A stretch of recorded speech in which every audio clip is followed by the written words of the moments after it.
All right, let's work our way through diabetes. So, introducing Tito, and this is the best picture of the cat I've ever seen in my life. He's fantastic. So, introducing Tito, he's an irritable jerk. He has great owners, and Tito's experienced rapid weight loss. He's drinking water like crazy, and he is urinating like crazy in the litter box. In his lab work, he's got glucoseuria, so he has at least 3 plus glucose in the urine. And even with fasting, he's hyperglycemic, so he has a high blood glucose even when he's fasted. Physical exam reveals some muscle wasting and fat loss and catabolism. So it looks like, of course, with muscle loss, we're getting catabolism of the protein within the muscle. So with Tito, he is our perfect example of an introduction to diabetes mellitus.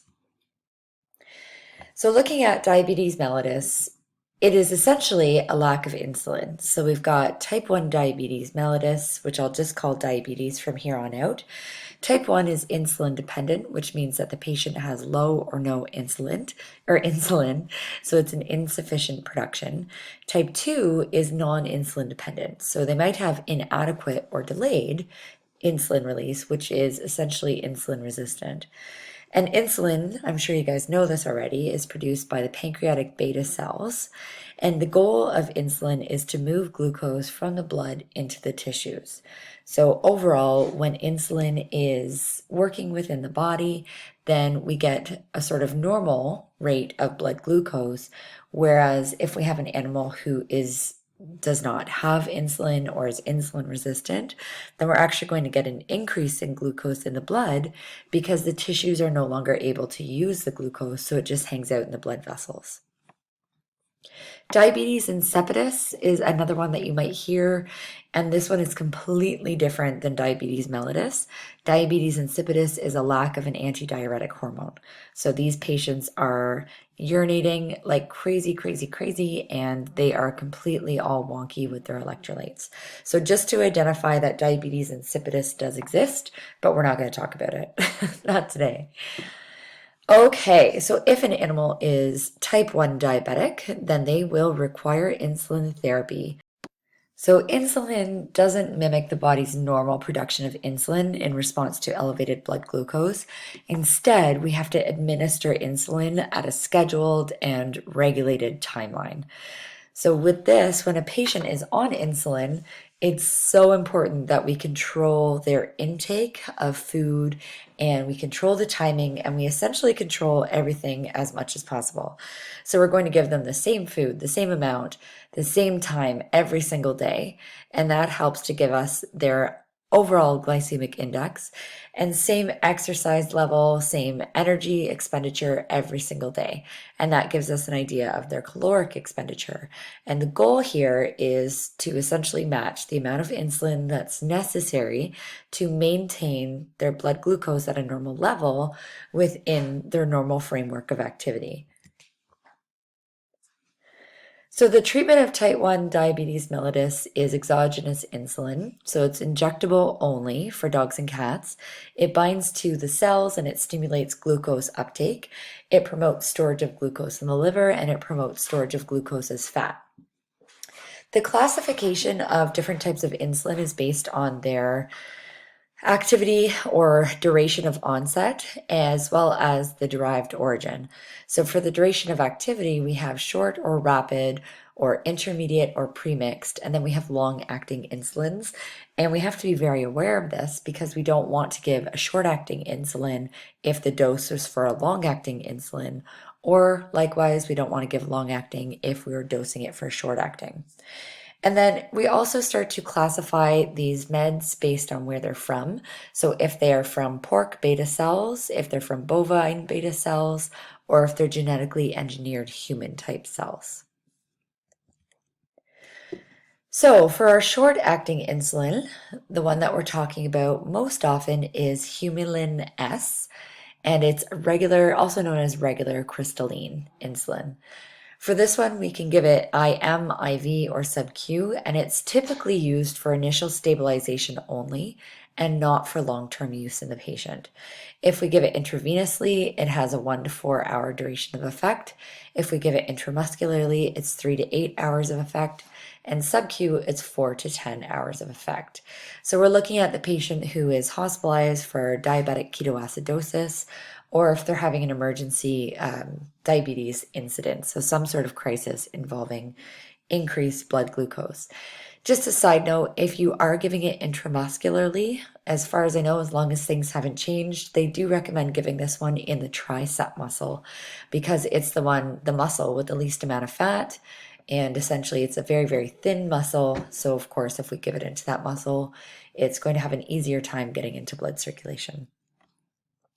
So, you might hear this one called regular insulin. Okay, that's sort of the typical name that vets and techs would call it.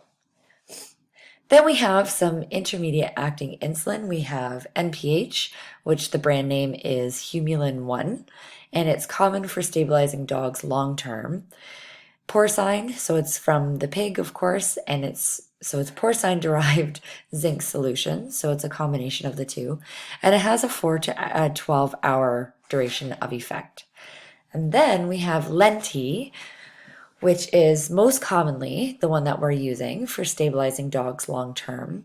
And the most common brand, is Caninsulin. So that's the one that you'll most often see. Vetsulin as well, but I believe that one's just in the States.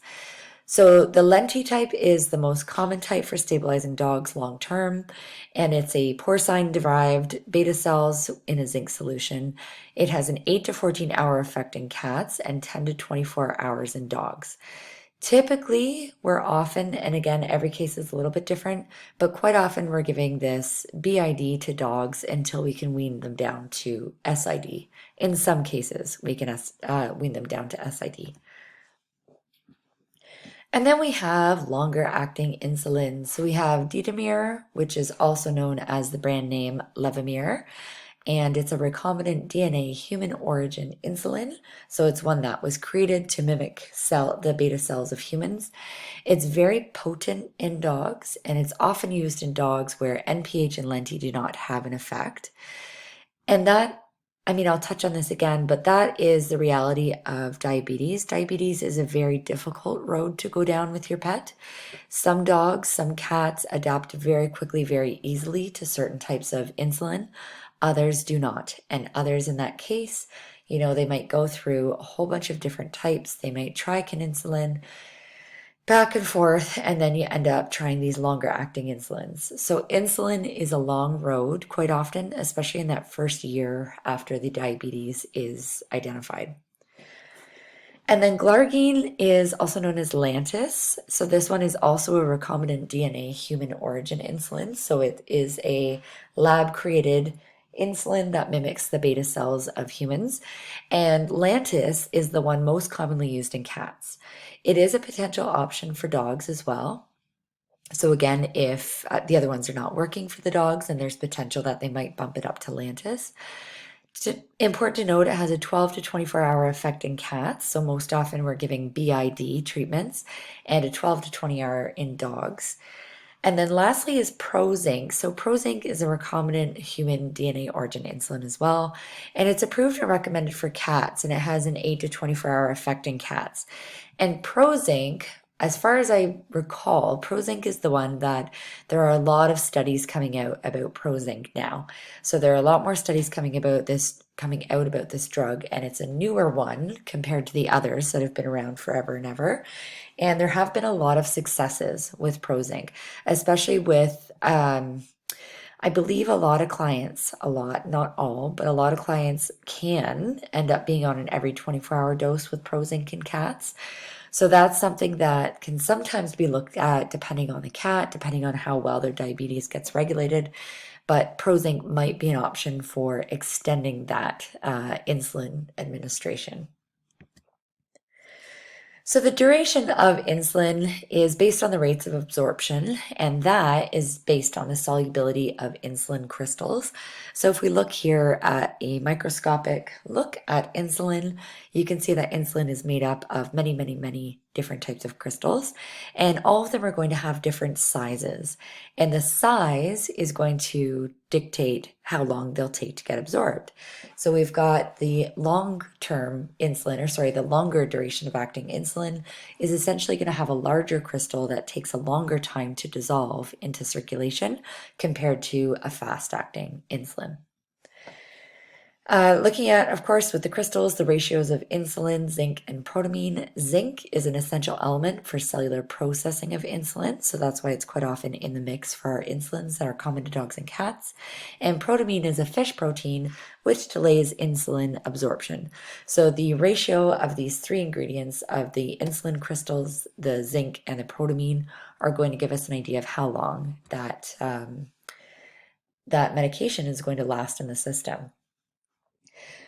Insulin as well, you guys will learn to have a love-hate relationship with insulin if you don't already have a relationship with insulin.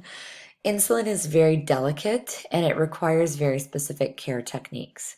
So we always refrigerate insulin. So if we're leaving it for a client, if we are like right now, we have a lot of curbside pickup from clients because of COVID-19. So if we're leaving a insulin bottle outside for the client, we have to make sure that it's in a refrigerator pack with an ice pack on the outside, and that we don't leave it on the front porch just naked, ready to freeze in our very, very cold elements. So you do not want insulin to freeze because it can cause the formation of inappropriate crystals. And of course, if we change the shape of the crystals or we change the crystals that are present, then we're going to be changing the rate of duration that that specific insulin will have. Allow it to come to room temperature before we use it. So that's another thing that gets tricky, but it's definitely a requirement. In order to suspend the solution back together, you want to roll between your palms. And I always like the term rock the baby, don't shake the baby. Think of it when you're rolling out the insulin. Rock and roll the insulin. It's just like handling a CBC. So if you have a sample of blood that's in a purple top tube, you're not going to shake the hell out of it just to get it to mix back together. You need to be very, very, very careful. So you're going to rock the baby, don't shake the baby. If you're going to shake it up, then you're going to break down those crystals. And of course, we know that smaller insulin crystals are going to get absorbed much faster into systemic circulation. So we could seriously alter the duration of action. And insulin overall has a fairly short shelf life, so keep an eye out for the expiry dates for dogs and cats. If it's a dog or a small dog or a cat, they do have different size insulin bottles that you can purchase. The most common insulin bottle, I believe, is 10 mils, but you can get one as small as it's 5 and 2 mils, I believe. So if you have a really tiny animal and they're getting like a microdose of insulin, then try not to sell your clients the giant bottle because it will realistically expire before they can use it all. And do not swab insulin bottles with alcohol before you acquire the alcohol from the multi-use vial because you can change the crystals in the insulin. And then this is a very basic chart identifying, it's looking at the effect of insulin on blood glucose. So if we look at the dark purpley blue line that dips down as opposed to the bright pink line that stays high. So if we've got mgs per deciliter of blood glucose starting off at around like 260, it maintains itself with no insulin, but of course with insulin on board, depending on the type of insulin that's on board, typically we're getting a 12-hour arc. So it's going to start to lower throughout the 12 hours and then come back up toward the end of the 12 hours. And then here are a couple of different comparisons. So looking at the baseline for the types of insulin that are out there and how they work with the patient. And it's really important to know what type of insulin was given and the expected glucose curve with that type of insulin to understand what's normal and what's an abnormal response. So we've got the regular, which is a fast-acting insulin but has a short duration of action. We have the NPH, which is intermediate essentially, and then carrying on through. And then really, really, really important to note for the RVT or the receptionist or the vet, whoever is getting the insulin syringes to be given with the insulin for the patient, I always, always get somebody else to double check that I grabbed the right syringes. And we have to be cautious every single time. So there's different types of insulin syringes. There's typically a U40 and a U100 syringe. And general rules are the Lenti is a U40, Glardine is a U100, etc., etc. But you can check this on the insulin bottle. So when you acquire an insulin bottle, look at it. It will tell you if it requires U100 or U40 syringes. Very, very important. And I will tell you why. So because of this, if we choose the wrong syringes, then we can seriously underdose or overdose the animal. So if we're going to underdose the animal, then the animal is going to potentially go into a diabetic ketoacidosis. Their glucose could get extremely high and they can run into trouble with that. If we overdose the insulin, then we're going to go into a hypoglycemic coma. Okay, these are worst case scenarios, but they happen. I knew a technician, an RVT, who accidentally grabbed the wrong box of syringes for his own dog, and he overdosed his dog on insulin. And that was a long time that the dog spent in the emergency clinic and ICU. So use the correct syringe. If it's a U40 syringe, it means that it has 40 units per mil. If it's a U100, it has 100 units per mil.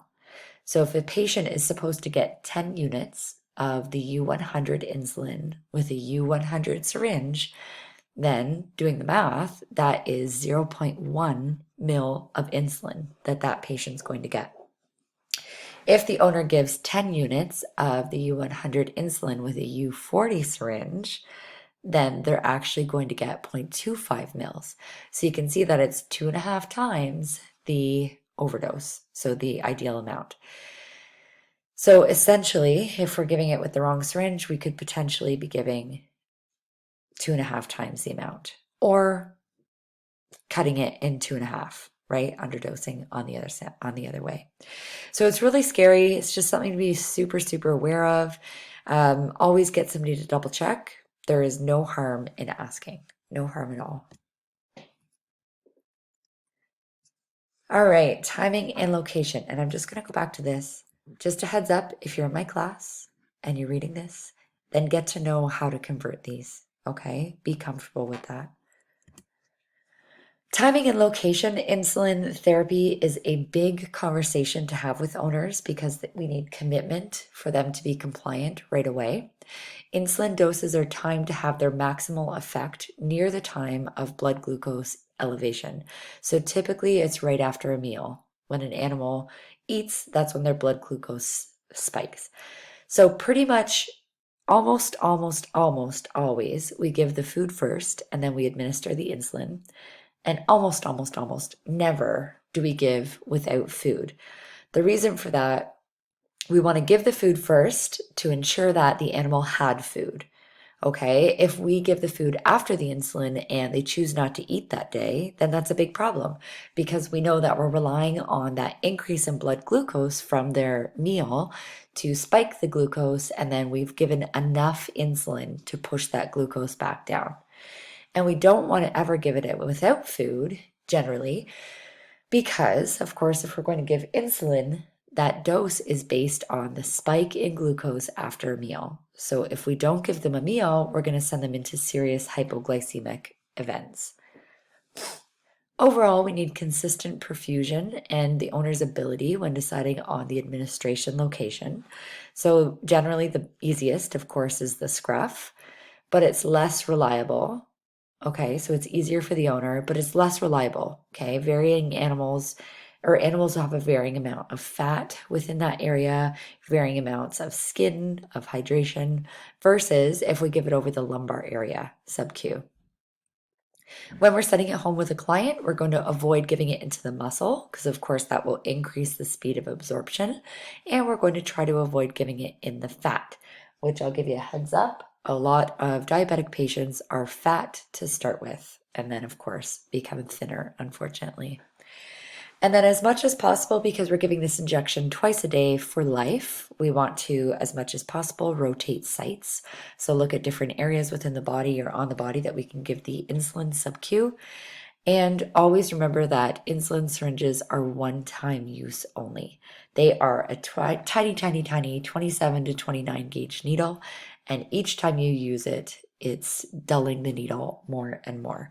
Likewise, we can also introduce the risk of infection if we're using a needle over and over again. So that was enough about insulin. There is a lot to know about insulin. Another option for diabetes is the potential to manage diabetes with diet alone. So cats, it's a very important component of therapy. So we're looking at overall a high protein diet, and we want to maximize the metabolic rate. We're going to prevent lean muscle loss and improve satiety so that these cats are not hungry. And we're going to look at low carbohydrates. So decrease the overall insulin demand, improve insulin sensitivity, and of course to contribute to fat loss. Canned diets are preferred overall because they have a lower carbohydrate level and it's easier to to engage in portion control. There's lower caloric density and there's an increased water content, which of course we want for our diabetic patients because they're experiencing polyuria and polydipsia. And sometimes we can even regulate, especially a cat, but sometimes we can even regulate them fully on diet alone and not have to give them insulin. So every single animal is going to be different. We're going to make sure that they're given the exact same amount of food every single day, no treats. And of course, we have to do those blood glucose curves to monitor the glucose levels. Overall, it's important to note that cats can also go into diabetic remission. So cats might start off on insulin and then be given the diabetic or dietetic management by Proplan, Purina, and then move on ideally to a diet alone process. A lot of cats can be maintained on that for quite some time, but we still have to check on them, check their blood glucose levels to make sure that the diabetes isn't coming back. Managing diabetes in dogs with diet is a little bit trickier. Dogs are never as easy as cats with diabetes. Dogs tend not to be regulated as easily and simply as cats can be with diabetes.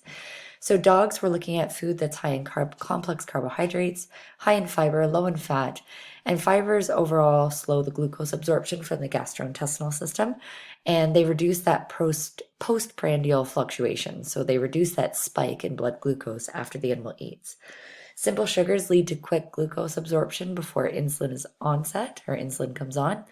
And low fats decrease pancreatitis risks, which, of course, if an animal has pancreatitis, then it's going to affect their insulin levels as well. Typically, because if the pancreas is angry, we know that the pancreas secretes insulin, if at all. And of course, that's just going to be an increased complication. So overall, these diets might help to reduce the insulin requirements, but the most important thing is client compliance. So it's super important for the owner to feed consistent amounts at consistent times to allow for stable insulin regulation. So again, it's not just here's your food, see you later. And then before I go into the oral hypoglycemics, which we really won't go into at all, really important when we're giving insulin and when we're feeding. Well, let's just stick with insulin. Really important when we're giving insulin. If it's a BID dosing, it has to be at the exact same time every single day, exactly 12 hours apart. Okay, it's super, super reliant on that. If we vary away from that, then it's likely that we'll have an unregulated diabetic animal. Okay, moving on now to hypoglycemics. So hypoglycemics, in generally, we don't really use them in dogs and cats because they're essentially ineffective, but they're super common for people. So keep this in mind because a lot of people will ask you about oral hypoglycemics instead of trying to give their pet a needle. So glipizide is a sulfonylurea drug, and essentially it needs functional beta cells to work properly. So the goal is to stimulate beta cells to produce more insulin. So this one is like a little trainer for the beta cells to get them pushing, get them working harder. So potentially to bind better to cells and improve cellular response. So what we find is that it can work in approximately 30% of cats, but it doesn't work well in dogs at all. And it actually could accelerate the beta cell